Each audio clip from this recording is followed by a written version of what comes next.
Hello everybody, it's me. Here's a quick video, well, a long one as normal, about celestial navigation for real beginners like me. I've always wanted to learn how to use this in the sim, but it just beat me. Yeah, this form here, have a look at this. I mean, if you're going to do it right, you should be filling in all of this info and taking reading and plotting, and it's all a little bit too complicated for me. But I hate to admit this, I've only just discovered recently, like this week, little nav map. Little nav map's great. I can't believe I missed it. Yeah, I know it's embarrassing, but anyway, get back to that in a minute.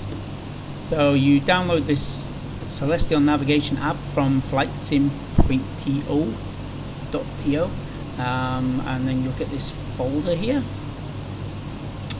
which will open. That'll be in your downloads, of course, and you open the app, which will be this little tool here that runs outside of the sim. I think I've already got it open. Yep, so it runs outside of the sim. You just have to connect up Microsoft Flight Simulator and yeah, it'll be active. Of course, lots of stuff in here, but most important, documents and tools. Lots and lots of documents, but this one here is the celestial booklet, which I've opened. You can navigate in the day using sun reading, and you can navigate at night using the stars. I know it sounds complicated, it's actually really easy, and there's lots of cheats and shortcuts. You can make this as easy or as difficult as you want to. That's the great thing about this. I don't mean difficult, I mean complicated. So just keep it short. Yeah, I took off on a little test flight, Swiss Air 843, let's say. We took off at 9 o'clock from Gander. In the evening we're heading to Shannon. That's from 1953, and we're in, of course, the mighty DC-6 in Flight Sim. I've turned down the sound because it was drowning out my voice. And yeah, and the stars are fantastic. We'll get to that in a minute. So yeah, back to little nav map. I just plotted a direct plan here. Probably normally would be using on the grid the waypoints. Yeah, like I say, just to do it quick. It said it's on a course of magnetic heading of 070 degrees. I took off 070 and got pushed out to the left because of these strong winds here, a little on the right of the tail. Yeah, and since then I've been taking a couple of astro shots. This is really new to me today, really, so we'll get to that in a moment. But at this point now, I've been correcting a little bit for the drift. I think I'm on 090 or 095 degrees at the moment, and yeah, normally the idea of doing this would be to plot, well, have your plan and then plot the readings, the celestial readings here, and then mark them and compare them to where you think, where you should be, and then actually where you are, and then make corrections. Yeah, of course, having the live aircraft position is cheated, but that's just for this video. If I'm going to do this correctly, I would take that off, and then we get a reading, which I'll do in a second. Let's just put the plane back on for a minute. So there we go, that's our route. 7 hours across the pond. Wind on here, of course. You can have a look, predicted winds, and write them down, and then take the wind off, but we'll leave it on for the moment, which makes it a little easy. Okay, so how do we take a reading to know where we are and take a plot?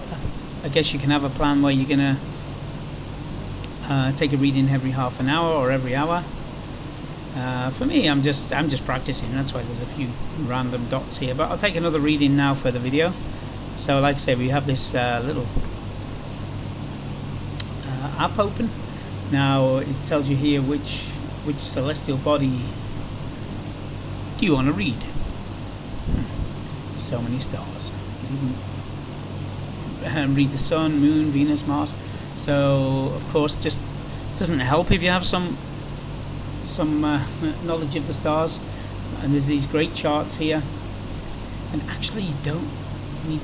You can just select any star from this list and take a reading, but yeah, we've got to make it a little bit fun and a bit realistic, haven't we?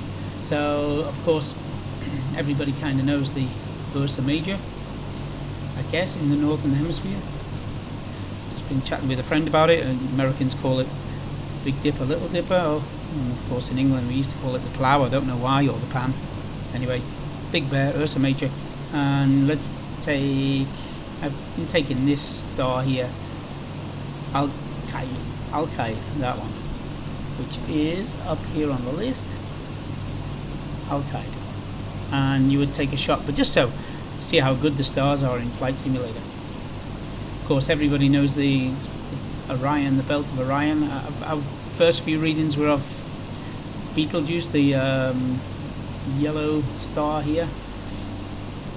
Pretty awesome. And if we look at a little round to the north, of course, for the Dipper, there it is, beautiful. It's just so realistic.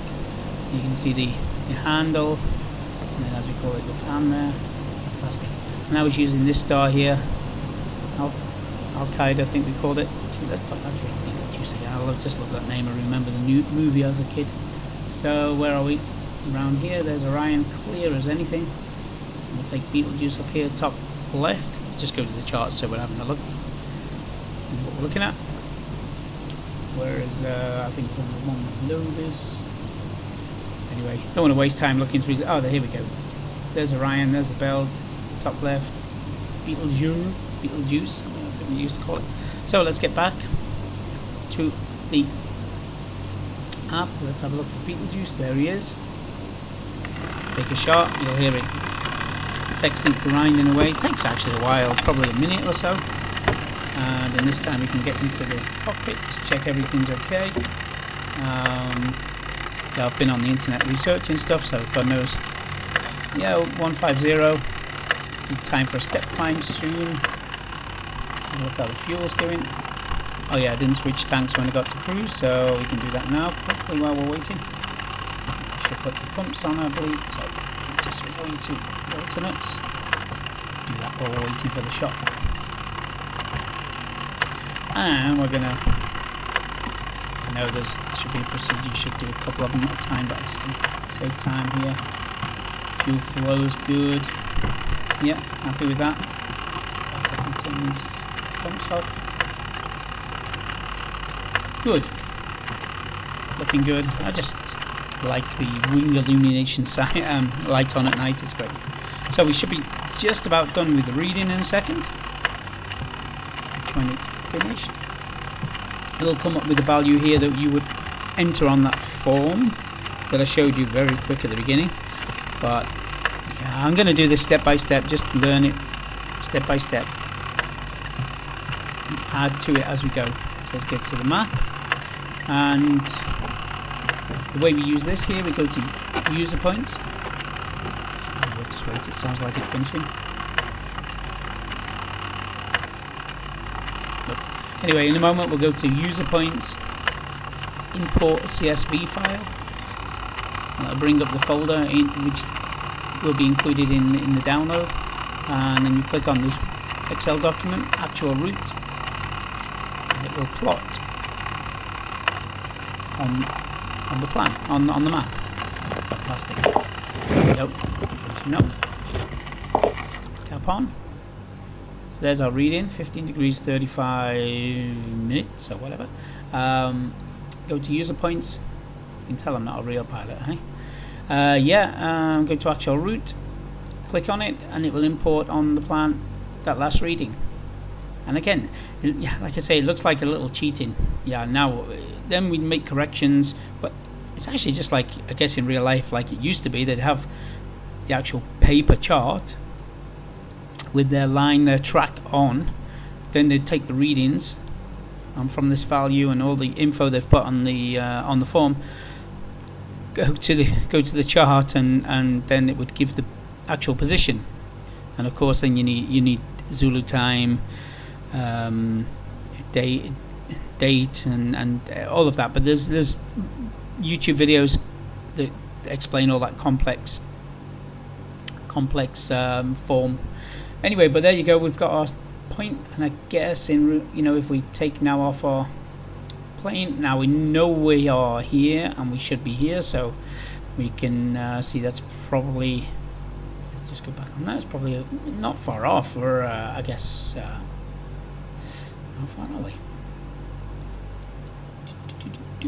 Yeah, we're only kind of 6 miles off our track. That's pretty good when we're trying to find Shannon, which Ireland's a pretty big island. I think we'd probably find that if we stayed on this track. So of course the winds are going to be changing on the way. I think we could stay here another, it's telling us here actually 10 degrees to the right, I would say. So yeah, let's just leave it at that. That's fine. You get the idea of what you have to do with this app, how to use it. I think it's fantastic, and you can plot your way across the ocean there. In P3D I used to use the weather ships.